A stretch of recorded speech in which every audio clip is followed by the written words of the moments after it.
The most valuable emerald tiara ever sold at auction fetched over $12 million, a price reflecting its extraordinary historical significance.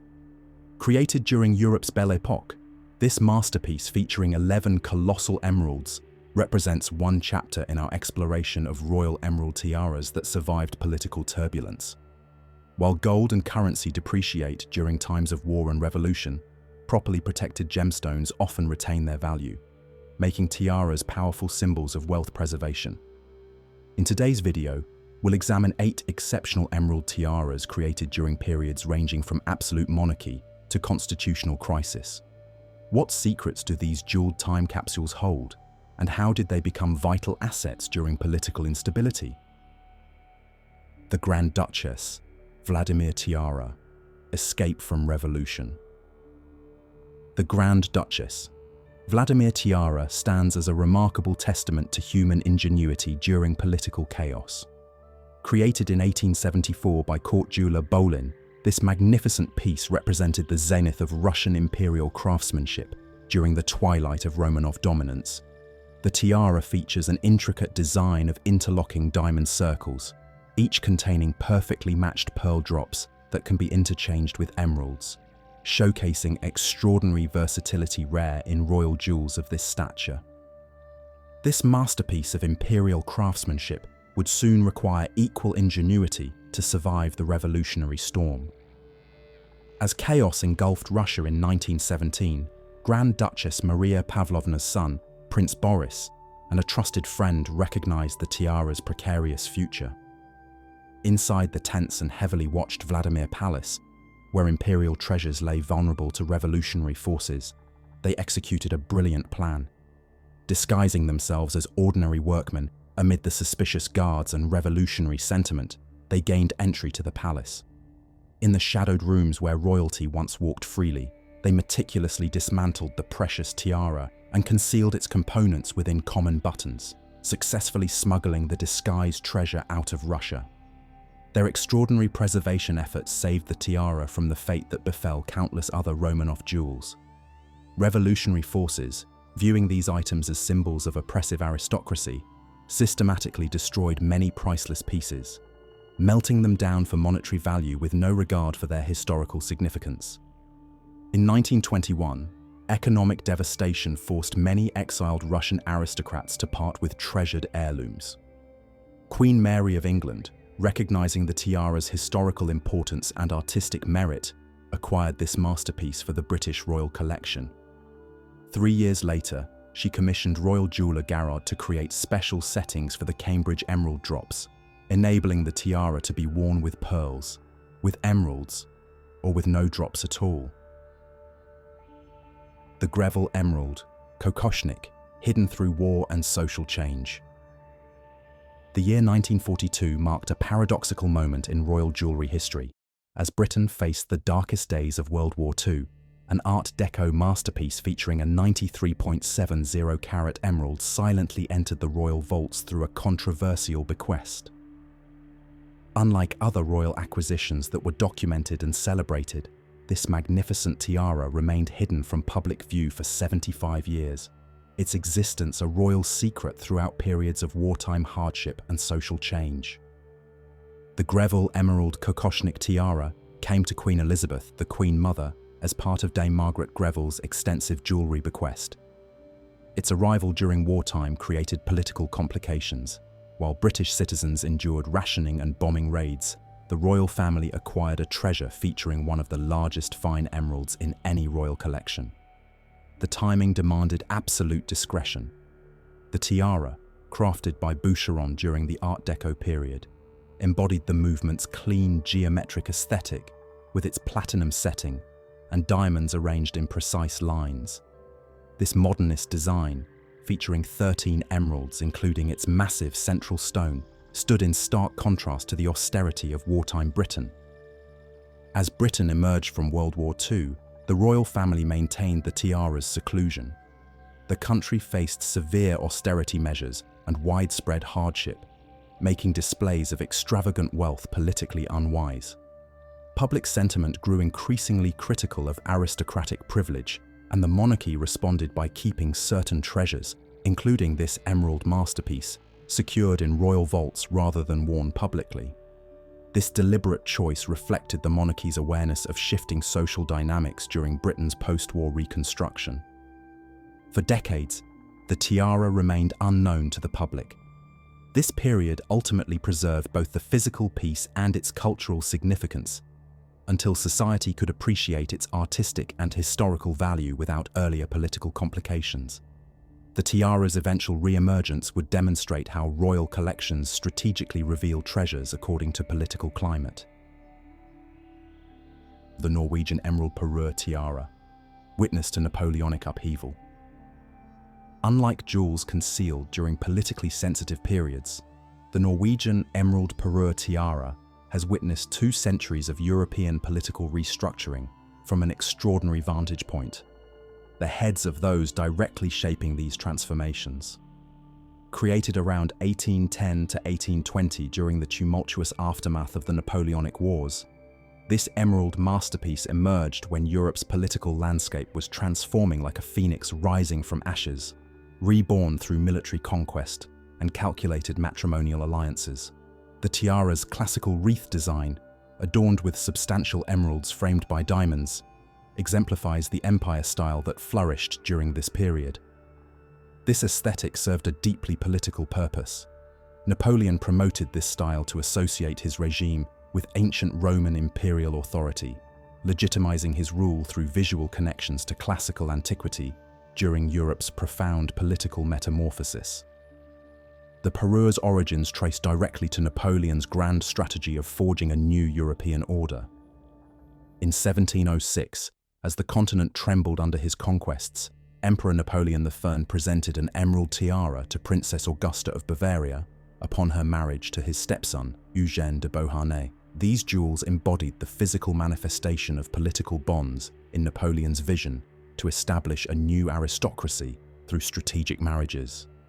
The tiara's subsequent journey through royal hands mirrors Europe's evolving power dynamics with remarkable precision. From the Leuchtenberg family, it passed to Josephine of Leuchtenberg upon her marriage to King Oscar I of Sweden-Norway.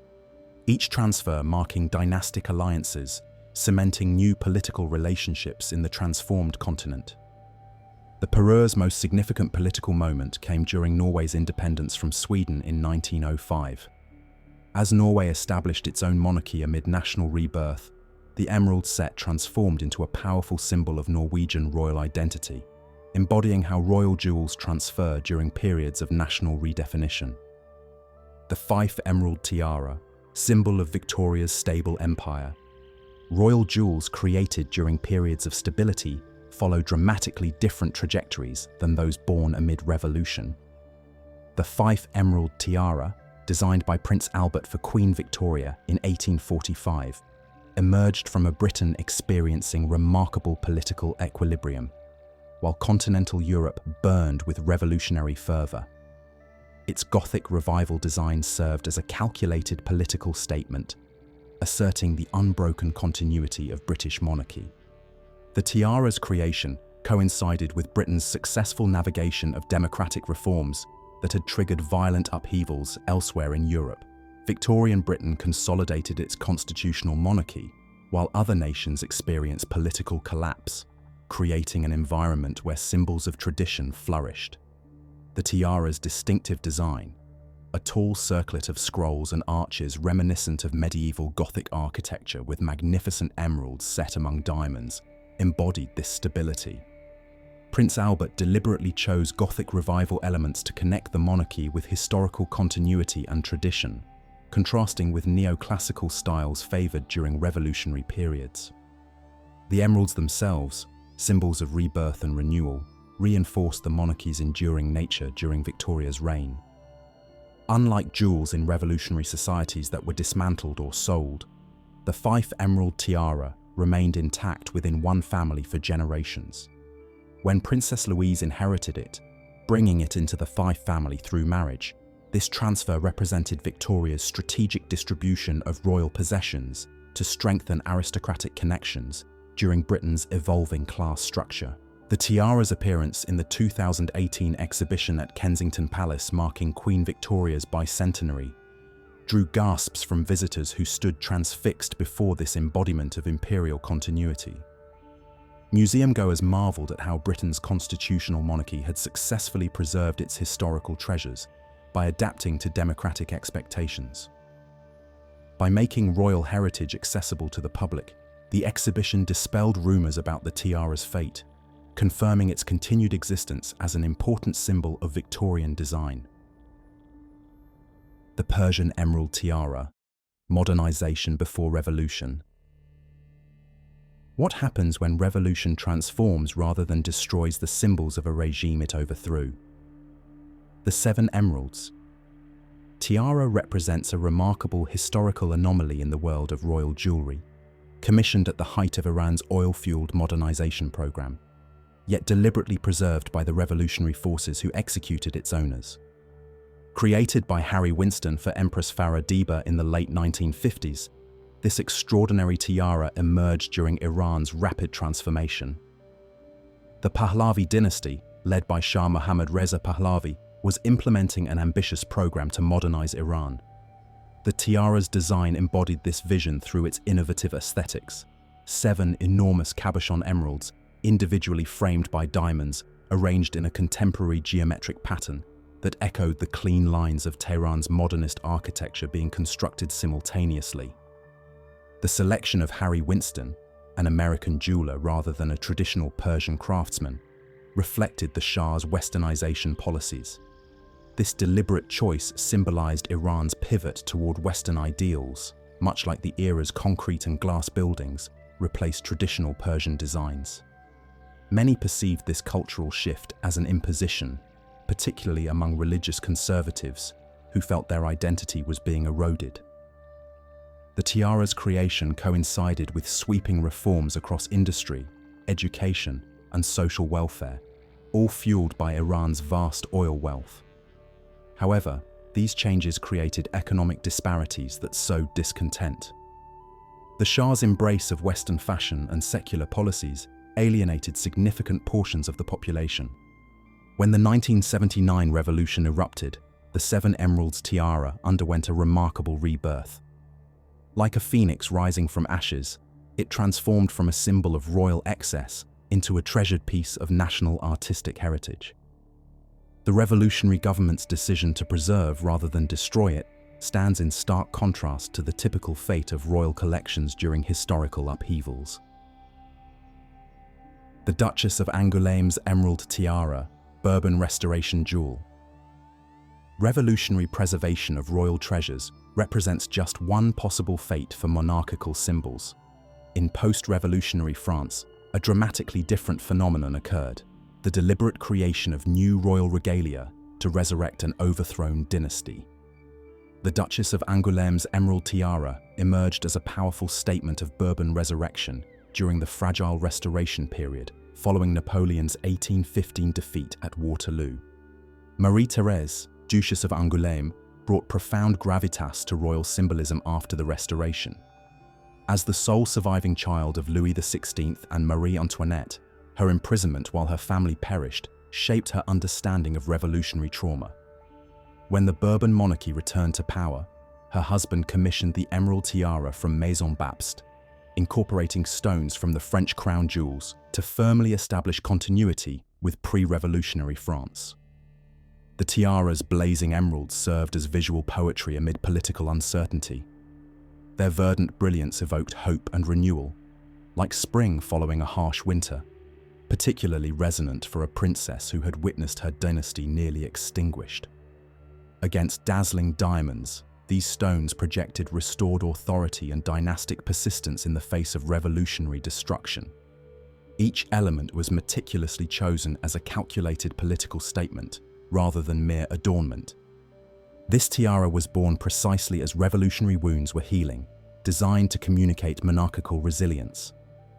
Its architecture balanced traditional Bourbon motifs with Napoleonic influences, acknowledging France's transformed political landscape. This visual compromise mirrored the delicate balancing act facing restored monarchies throughout post-Napoleonic Europe.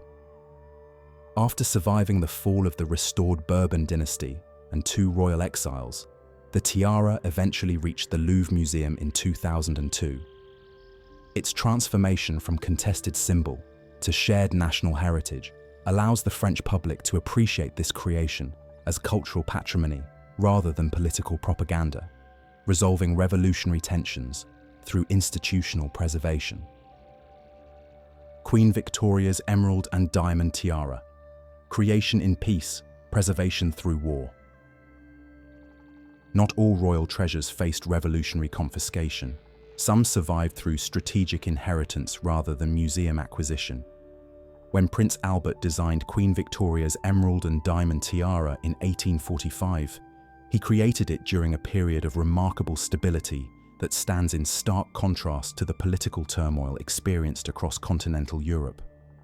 This historic stability allowed the British monarchy to position itself above partisan divisions, creating a foundation for royal jewels to transcend the tumultuous centuries that followed. Britain's mid-Victorian era provided industrial dominance and imperial expansion that insulated the monarchy from revolutionary pressures affecting continental counterparts. Albert's involvement in creating the tiara reflected a deliberate strategy whereby Victoria's royal household cultivated domestic values alongside monarchical traditions. This approach enabled the British Crown to maintain legitimacy when other European royal houses faced existential threats. The Gothic revival aesthetics in Albert's design served a dual purpose, creating a visually striking piece while reinforcing historical connections that legitimized the monarchy in a modernizing society. His architectural sensibilities created a tiara that symbolized stability through historical reference rather than display. Like a lighthouse standing firm amidst crashing waves, the tiara weathered Europe's wartime chaos of the 1940s, when many royal collections faced immediate peril. Continental jewels were hastily hidden, confiscated, or sold as aristocratic families fled advancing armies. The emerald and diamond tiara remained secure within Britain's stable framework. Albert's strategic design choices directly contributed to the peace-surviving global upheavals that claimed countless other treasures. Victoria's transfer of the tiara to Princess Louise, who married into the Fife family, extended royal influence through aristocratic connections. This distribution strengthened the monarchy's position within Britain's class structure, while ensuring the tiara's survival through private inheritance. Princess Katharina Henkel von Donnersmarck's Emerald Tiara, industrial wealth amid political tension. While royal families accumulated jewels through inheritance and diplomatic gifts, across Europe a new faction began competing for gemological supremacy. Industrial magnates whose fortunes rivaled those of monarchs.